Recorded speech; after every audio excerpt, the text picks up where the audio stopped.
What's going on, FE Nation?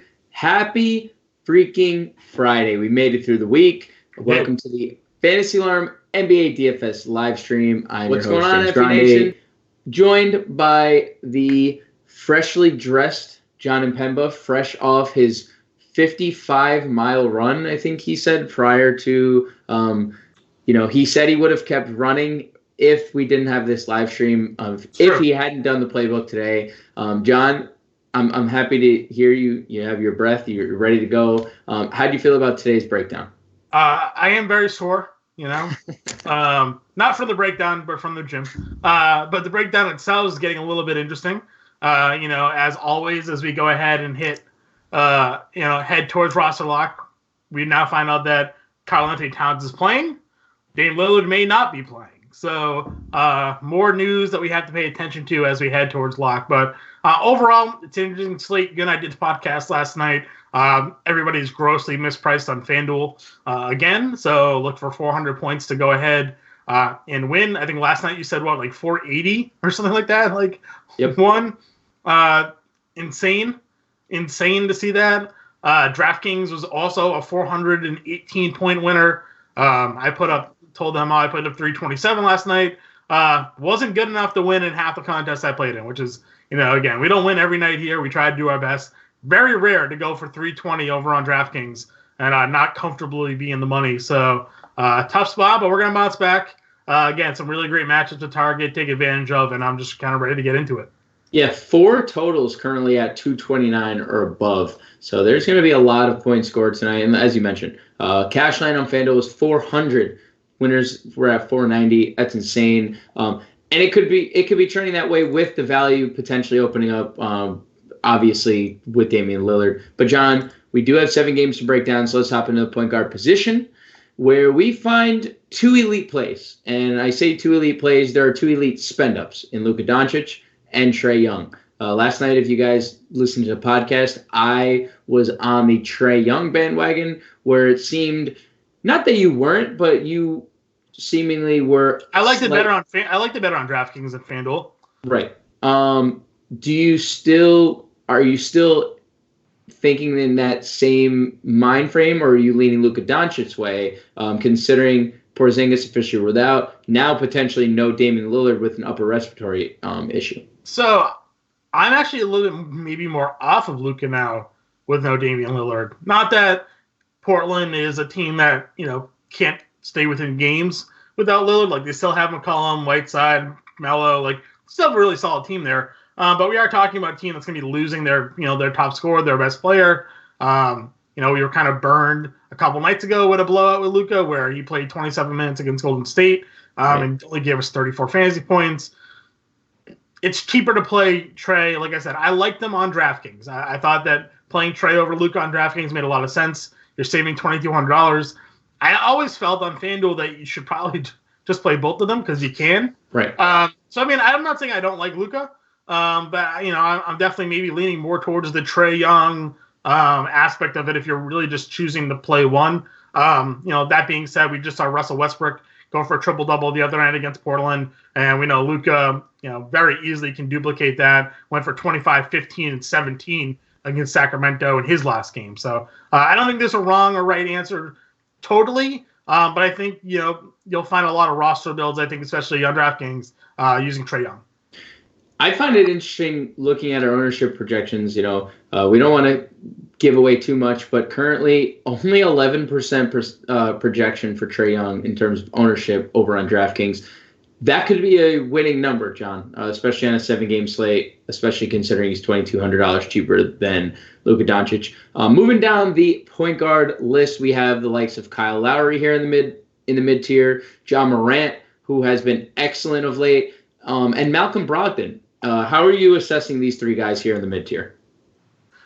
I definitely like, the John Morant matchup against Cleveland. The fact that we've been going up against point guards against Cleveland all year long. He's flashed 50 fantasy point upside. There's a 230 game total in this one. There's actually a few games with 230 game totals here. So again, for that reason, I think Morant's in a really great spot. Probably like him better a little bit more on FanDuel than on DraftKings. If we're looking at Malcolm Brogdon, we just saw him in this matchup. He's the one that I think is more egregiously underpriced. Over on FanDuel, especially under $7,000. DraftKings, he's at the 7K price point. We just saw him again go for 21, 6, and 6 for 37 fantasy points here.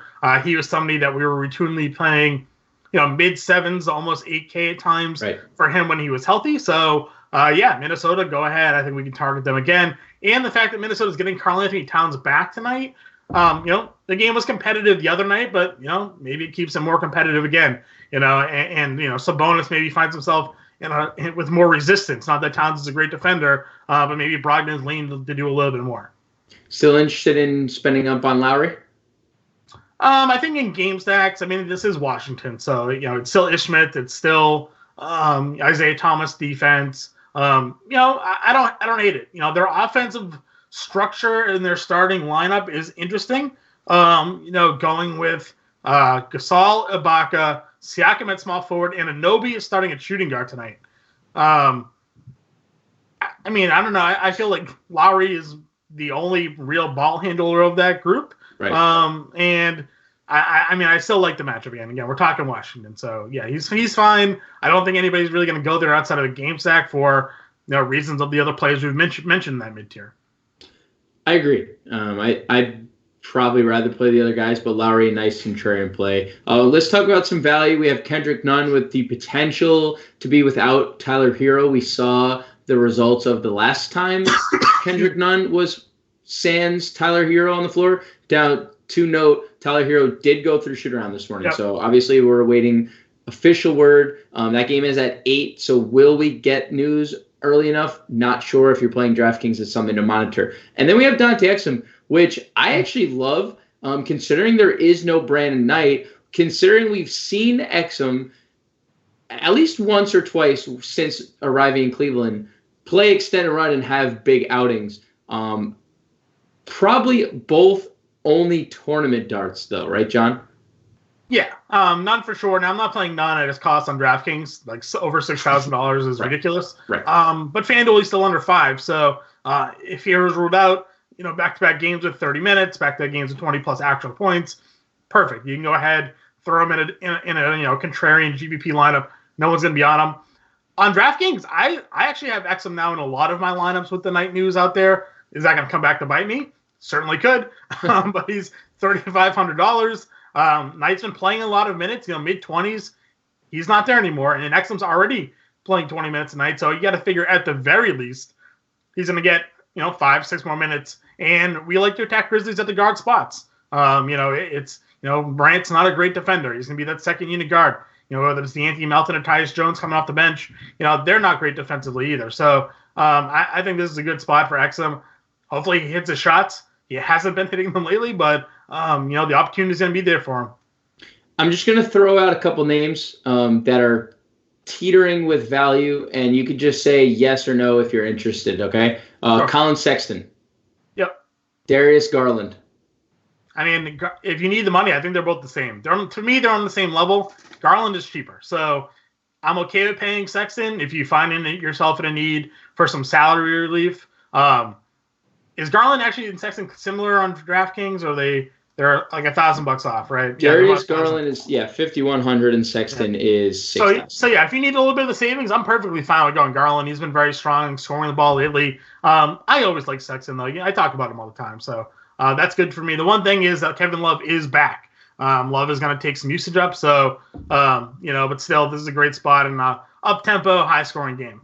Last one, Shabazz Napier note with no Jeff Teague, $5,000 across the industry. I definitely already liked him. The fact that there is no Teague you would think, imply that he's going to play 30-plus minutes. They can use Culver, obviously, at the point guard spot. They can go point Wiggins if they feel so inclined to as well. How is Towns returning going to impact the usage? Towns is a very big usage play. Right.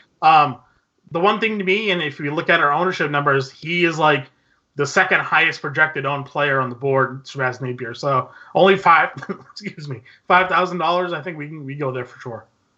Let's move over to shooting guard, John, where we were gushing and both of us were very bullish on the DeMar DeRozan train last night on the podcast. that hasn't wavered one bit. He's a picture of the example. He is the picture of the example lineups. I'm sure you haven't wavered. I have not. And we have Zach LaVine up here at the top of the shooting guard list. We're leaning DeRozan probably in cash, right? And then LaVine is strictly a tournament player. Would you also consider LaVine for cash games, considering his recent play as well? So I'm definitely going LaVine probably mostly tournaments, and only really as a pivot play. Like the DDR is my top guy. Probably overall. I mean, certainly there are a lot of guys that can fall into that category. Trae Young, Luka Doncic. We'll get to Tobias Harris and whatnot. But in terms of consistency, in terms of ceiling, in terms of matchup, it really doesn't get much better than what DDR has tonight. Yep. I'm grateful that the sites have both priced him appropriately finally after it seems like a month of him being, 7K, sometimes under low 7K. So 8,100's fair, average 40 fantasy points for 5X. I'm buying, though. Matchup's too nice, and the fact that I think this game is going to be a really good one to stack as well. Just on the 8th, he was $6,800 on January 8th. Yeah, 2 weeks ago. It's great. And we were yelling about it. Sean was yelling about it. We were all yelling about it. So we were taking advantage of it for sure, like we always say to do. But now they're priced appropriately. I know sometimes we say, well, now there's no value here. But in this matchup at home against Atlanta, again, we could see a 50-plus fantasy point game. We do have some very interesting names here in the mid-tier, John. We have Shai Gilgeous-Alexander, someone that you've been very bullish on and someone you've been using you've been using a lot lately, and he's been paying it off for you. Josh Richardson, we talk about the Philly offense being very condensed, very, there's 4 guys that do everything for them with out Joel Embiid. Dylan Brooks, I think could be very interesting if Jay Crowder sits again, and Kevin Huerter gets a bad Spurs defense. I love this middle tier you have here at shooting guard. Yeah, I mean, Huerter to me again is just kind of too cheap over on FanDuel. Price tag's even fine. Again, 6,700 on DraftKings. Like, that's when we talk about like killing value. Like, it's tough for me to see him go need to average 33.5, 34 fantasy points. But on FanDuel, it's a go for me for Huerter in a game stack against San Antonio.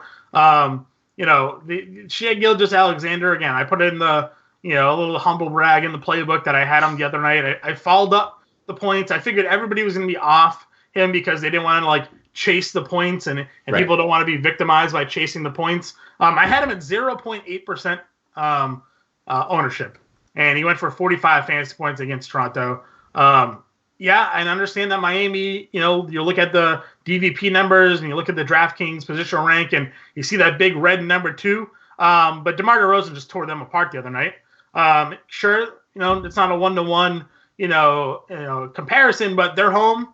I think going to Gilgeous-Alexander here, the way he's been playing right now, some good upside. And again, you may not get any ownership on him. You bring up a good point about Miami.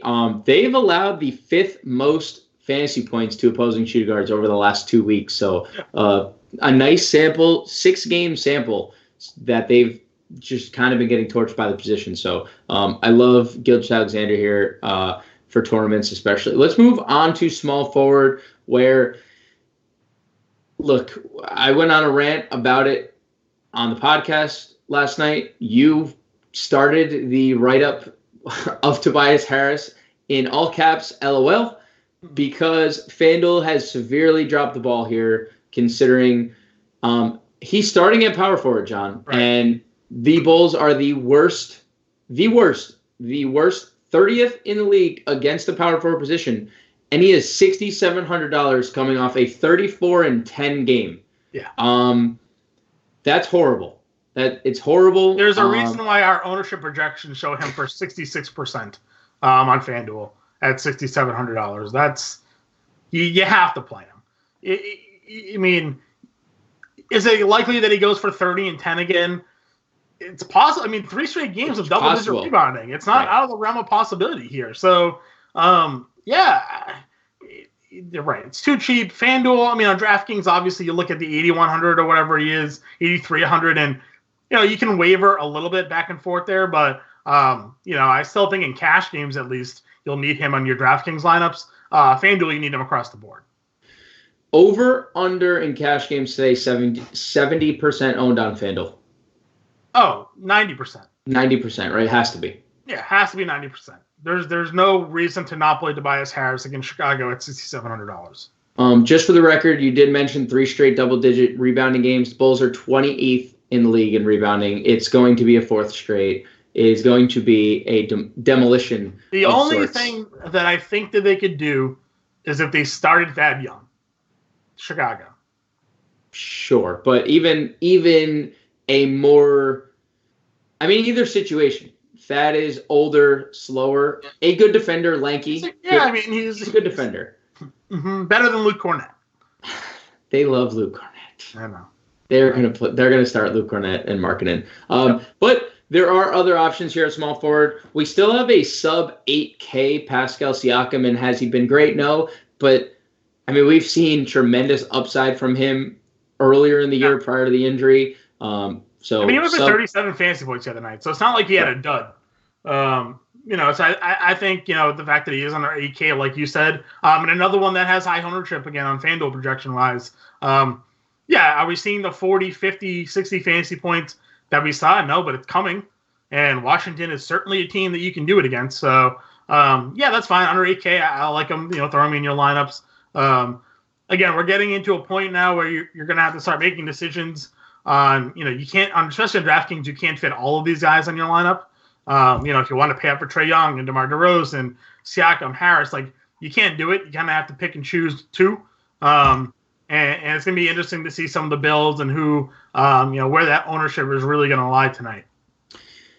John, we just got word Jay Crowder available to play. I mean, we're at the small forward position. Does this kind of bump Dylan Brooks down, or guys like D'Anthony Melton? You still are on Dylan Brooks? I'm still on Brooks. Yeah, okay. I like Brooks a lot. I mean, Crowder doesn't really, to me, impact that position for him. I know you're a Melton guy. Maybe it impacts Melton a little bit because it won't allow Brooks to get shoved to the small forward. But we also know that Crowder can play all 3 wing positions, basically: shooting guard, small forward, power forward. So no, it's fine. I still like Brooks a lot. I know we didn't mention him. He went for 38 fantasy points against Cleveland before. Home, he's playing really well. Under 6K on both sides. I think he's going to fit in nicely to a lot of rosters for those in that pricing area. Down here, the lower mid-tier to value tier at small forward, we have the likes of Danilo Gallinari, Jarrett Culver, who is officially starting tonight at the shooting guard position, Tim Hardaway Jr. up against Portland, and OG Anunoby, the starting shooting guard for the Toronto Raptors. Give us a breakdown of the rest of this position. I mean, Gallinari, I always like my cash game lineups, but if both Adams and Noel sit tonight, I mean, I feel like there's a really good opportunity for him because they would likely have to start, Mike Muscala at center, who played 90 minutes the other night. With Adam when Adams left that game injured. Muscala is more of a stretch center. I mean, Gallinari obviously is a stretch power forward himself, but I think there could be more rebounds for him in that game. Going up against a team like Miami if there is no Steven Adams. So I like him more in cash games, but I think there's some GPP possible upside there. Culver, another guy that I've been playing a ton of, better on FanDuel, I think at 52. The news with Towns again, throws a little bit of a wrench because it's been predictable, how Culver has been able to play lately in the current rotation. A guy like Towns and probably like his 30-something% usage rate is going to obviously impact some of that. So maybe a little bit more hesitant. Maybe only, a FanDuel play in GBPs. Tim Hardaway, I mean, I don't know if people are ignoring him or not, but really good lately. Since coming back from that injury, the minutes have been going up, the fantasy production's been going up. Everybody's focused on what Luka's doing, but no Porzingis. He's really like their second scoring option. The minutes have been there for him. So under 5K on FanDuel, 5,100 on DraftKings. I'm surprised to see the ownership numbers there. I actually have him in a lot of my builds tonight. I think the upside for him in this spot is pretty solid overall. Anunoby's interesting. I don't know if I like him at shooting guard. No Fred VanVleet. Paul's going to come off the bench. I know Ibaka was the first one to get subbed out last time. He only played 22 minutes, and maybe the rotation shifts back up. But like I said in the podcast, and I explained here, some players just play better when things are back to normal. And earlier this year, we were playing, it seemed like a lot of Anunoby. I was at least playing a lot of Anunoby because he was producing at his price tag where he's sort of sitting right now. He has, blocks and steals upside. He was giving you rebounds occasionally. The scoring would come and he would explode.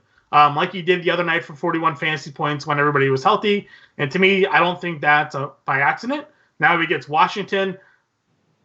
I wonder if they're starting him at shooting guard because Bradley Beal is healthy. And who's their best ball defender? It's technically Anunoby. We think of him as a 3-and-D guy. Right. So, who knows how that's going to play out. GPP only for me. I was a little bit more excited before the news of him starting at shooting guard. But still, his sort of up and down nature lends him to GPP plays. He did start a shooting guard the other night, just for the record. So, I mean, he does have that going for him where he went for 41 fantasy points. Also, for the record, Jared Culver, 0.82 fantasy points per minute with Karl Anthony Towns in the lineup. Not bad. Not obviously where we want it, but 0.82 is pretty solid considering he's not like 8K. He's just 5,200 on FanDuel. Let's move over to power forward, John, where there are a lot of high-priced guys that I think are I wouldn't say high, but upper to low mid-tier in Sabonis, Collins, Horford, Love, Aldridge, and I think a lot of these guys are going to split the ownership. Steven Adams ruled out. Steven Adams officially Nerlens Noel active. So there's Nerlens Noel is a power forward on FanDuel. He's $5,000 on DK, and he's $4,000 on FanDuel. So you have to play him on FanDuel. I think FanDuel now, you play Nerlens Noel. Now, do you think he's a must-play at $5,000 on DK? I mean, look what he was doing earlier this year. This is true. And we can't say, he's going to be limited. Well, I mean, he's always sort of limited. Like, he only plays 19 to 20 minutes a night as it is. And I mean, look at the numbers he puts up even in his normal rotational minutes. So it's another, change in the slate. I think the fact, unless we come out and find out he's going to be limited to 10 minutes or something like that, he could play 25 tonight and kill value at 5K, destroy value at 4K, especially on FanDuel where, I mean, the man averaging a block and a half per game this year, averaging over a steal per game, and that's over just 18 minutes. I mean, that's what I'm talking. Averaging a block and a half and 1.1 steals in 18 minutes per game. He's gonna if he plays 25 minutes, we could be looking at 3-4 blocks, 2-3 steals. I think on FanDuel he just becomes one of my top plays. To be honest with you. With Steven Adams off the floor this year, Nerlens Noel is averaging 1.12 fantasy points per minute. Elite numbers. Chris Paul actually leads the team in fantasy points per minute, 1.16, slightly ahead of Nerlens Noel. But in the three games that he started this year, he played 27 minutes, averaged 12 points, 6 rebounds, 3 assists. He had 3 blocks per game and a tick under a steal per game. So we're looking at 12, 6, 3, and 3 blocks in 20. FanDuel, that's a lock and load. That is the definition of a lock and load, considering that's nearly 12 free points if you're going to factor. Just in blocks and steals. Just in blocks and steals. Just in blocks and steals. Add in the other 12 points for scoring, you're at 24. Add in the 7 rebounds, you're at 31. And add in the 3 assists, and you're at 35. So, that's unfair. So I guess my question to you is, how much exposure do you want on DraftKings where he's center eligible only and he's $5,000? I mean, I definitely think he is an interesting play. I think you could use him as a util. I still want to play Gasol again. We're jumping over the position a little bit here just because of the breaking news. I still like Gasol a ton at $4,800 on DraftKings as a center. Agreed. But Noel is an interesting now utility play at 5K. I think he presents some upside that maybe obviously other guys at a 5K range don't have.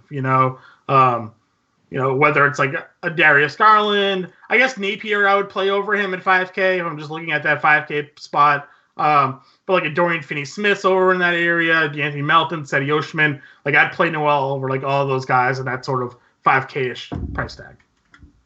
Agreed. But let's flip back to power forward where we had a lengthy discussion about LaMarcus Aldridge on the podcast last night and the price tag. And I guess the question that I've seen all throughout the day on Twitter, in our subscriber chat has been, is the price tag a trap? Because you believe that it is a trap. I am very enticed by it, obviously, but it also does feel trappy. Now, the thing is, his ownership projections are going to be through the roof. Can we afford to fade Aldridge tonight? I mean, in cash games especially. So, I mean, I hate that he's as projected to be as highly owned as he is. Right. I don't know. I really don't want to. I don't want to play it. I mean, I understand it's such a great spot, but even in this matchup before, he only had 33 fantasy points. Right. In playing 33 minutes. Again, we went over it last night. You look at his numbers in the month of January, and he's taking almost 5+ point percent, less shots. He's taking more 3-pointers. His average point per game total is down. His rebounds are down. They're just they're spreading him out. They're having him basically be a corner 3 kickout option for DDR, who's taking 20+ shots a game. Someone brought up in chat tonight that Rudy Gay is ruled out. Yeah, I mean, Gay doesn't start for them. Gay comes off the bench and plays 20 minutes. Does Gay come in? I don't have popcorn machine up. I don't know if Gay comes in and knocks out Aldridge. Maybe now they'll leave Aldridge on the floor a little bit more. Maybe, Gay being out helps a guy like Jakob Poeltl or Trey Lyles gain some more minutes. So, I guess, I mean, in game stack, sure. I just feel like the way he's been playing, if you're going to pay 66 and 71 and he only gives you 20 fantasy points, even at the ownership, I mean, this is, to me, is a good time to fade that chalk. Play a Kevin Love, who I think against Memphis, has a much higher ceiling than what Aldridge has at least been showing us. And if Aldridge continues to play like this, and you play Love at 10% and the field is playing Aldridge at 50% and Love scores 30 more fantasy points, then Love, you're going to win. So that's where how I lean it. You can also play Domantas Sabonis if you want to spend up. We had another lengthy discussion on Sabonis last night. 9K gets a little dicey for price, but he did just have a 58-point ceiling, and now the return of Karl-Anthony Towns doesn't necessarily help the Minnesota interior defense. John Collins also in the playbook. I think this game could be really interesting in terms of stacking. It's a good game stack. I mean, it is. Yep. Obviously, it's easier to game stack on FanDuel than DraftKings. DraftKings, you really can only pick a couple guys. So you're probably playing two. Probably playing two, right? I mean, if you're playing Trey and DDR, it's probably Trey and DDR. Right. Because, Hurd is priced up too high. Aldridge is, you don't want to pay that in Collins anyway. So you're probably only playing DDR and Young in the game stack. In terms of value, John, Davis Bertans still sub 5K over on FanDuel, and Luke Cornett figures to be one of the chalkier FanDuel values, at least at 4,200. You have them both in the playbook. Do you prefer one to the other? I like Bertans over Cornett, I think. I don't want to play Luke Cornett. I'm a root for the Bulls, and I don't want to play Luke Cornett. I like Luke Cornett. Here's the problem, is that we're doubting a guy who's gone for 30+ in 2 or 3 games. Excuse me. And he's played 30 minutes the other night. So, I mean, if he starts, I said in the playbook, whoever starts, gets the edge for me. I mean, Thad Young is just a better player. But we saw Luke Kennard break slates last year. So, yep. I don't know. It's Philadelphia. He's going to be matched up against either Harris or Horford. I don't see how that's going to go well for him. So, I'd rather play Bertans at 25 minutes. We know Toronto struggled against defending wing players all year. If Bertans could even maybe get a minutes bump here. He got back-to-back games of 25 minutes. His production has at least lended him to get 5x return on his price tag. So it's not as if he's giving us 19, 20 fantasy points in the 25 minutes. He's basically giving us a point per minute plus at 25 minutes, and now he's 4,853. I'd rather go Bertans, just knowing I think he's a better player. So let's finish this up at center, John, where we have Hassan Whiteside, who probably becomes a little more interesting given the Damian Lillard news. I think this actually is a good time just to quickly go over Portland if, in fact, Lillard does end up sitting. Carmelo Anthony receives the biggest usage bump, 6.7% usage bump over 30%. CJ McCollum right behind him, 6.3% usage bump. And Whiteside sees a nice sizable usage bump over 3% as well. So I think those three would probably be priorities if Lillard ends up sitting. We obviously won't know. It's a 9:30 Eastern Standard Time start, so we won't know. But even if Lillard does play, Whiteside is going to destroy the likes of Dwight Powell and Maxi Kleber tonight. Yeah, he is.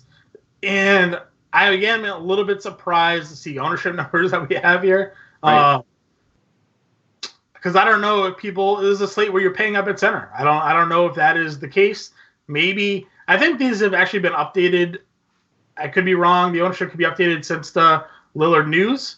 I don't remember seeing him initially as high as 15% ownership, but he went for 18-18 the other night. So he has as high of a ceiling as almost anybody on the slate because of his block upside. So I'm not going to sit here and say Whiteside is a bad play. I just like spending down at center tonight. And if we are spending down, we're going to the likes of Jonas Valanciunas, who gets a juicy matchup against Cleveland. We're going to Marc Gasol, who is still underpriced and played 32 minutes in his return after not playing for a month. Center's pretty cut and dry tonight. We're playing in a lot of lineups Valanciunas and Gasol, right? Yeah, I think that's where you're going. I mean, there's Towns now. I don't think you need to play Towns, but if I'm in a 20 max, I may throw Towns in 1 or 2. We know how bad the Pacers have been at times this year defending their center spot. I don't think they're putting Towns out there to be limited. Like, why? I'm curious if it's a showcase or not, obviously. Because we know there are trade rumors abound. Maybe they want to get him out there for 20 minutes, say, hey, the knee's good, or the shoulder's good, or whatever it was, and they take him out. But he is a guy that was going for 60-plus fantasy points at times this year. So, Towns is at least somewhat interesting to me, but you're right. I think we're spending down at center. John, it is 6:38, 22 minutes to roster lock. Any final thoughts before we get out of here? No, not really. I mean, again, I think you're going to want to go ahead and make sure you have, DVR, Harris, guys like that in your lineup. We've kind of, stressed that point. I know sometimes we like to talk about good chalk, bad chalk. We like to talk about making pivots off plays. I don't think those are the types of guys you're making pivots off of in these spots. I think you put them in your lineups and build around. We are off until Monday. We will be here even though it is a holiday. John, thank you as always. Matt Sells, thank you for producing this live stream. And we'll catch you guys in the winner's circle.